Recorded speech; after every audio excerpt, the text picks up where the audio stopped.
వాగు వాటర్ వెళ్ళేటందుకు ఒక కాలువ ఉంటుంది. ఆ కాలువ ఇప్పుడు బుడమేరు కాలువ విజయవాడకి వచ్చేది. ఆ కాలువ ఆక్రమణలు అంటే కాలువలో పెద్దగా ఎవరు ఆక్రమించుకోవాలి, కాలువ గట్టుల మీద ఆక్రమించుకున్న వాళ్ళు ఉన్నారు.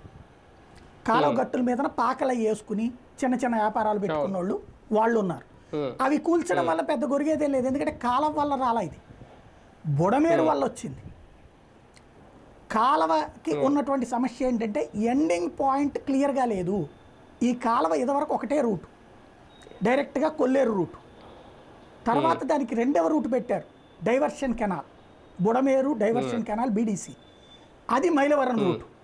ఏది ఇప్పుడు మైలవరం అంటే ఫెర్రీ రూట్, మన పోలవరం కాలువలో కలిపి దాని నుంచి వీటీపీఎస్ నుంచి కృష్ణలోకి కలిపేటటువంటి రూట్ అనమాట. అంటే ఇక్కడ రెండు రకాల సిస్టమ్స్ ప్రభుత్వం ఏర్పాటు చేసింది. ఈ రెండిటి నుంచి ఎక్కడా ప్రాబ్లం రాలేదు, ఇది గుర్తుపెట్టుకోవాలి మనం. ఈ కాల్వల దగ్గర కనుక ఎక్కడన్నా ఈ కబ్జాల వలన ప్రాబ్లం వస్తే తప్పది వాళ్ళది. కాల్వల దగ్గర ఒడ్డున పోలవరం కాలువల దగ్గర అయితే ఎవడు కబ్జా చేయలే. సరే మట్టి తీసుంటే ఆ మట్టికి సంబంధించిన కేసులు అది ఎవడు తీసుకుపోయాడు ఎవడికి తెలియదు, ఎందుకంటే ఆ కాలువ అంతా పొడుగ్గా ఉంటుంది కదా. ఇదివరకు మట్టి తెచ్చి పోసారు, ఇప్పుడు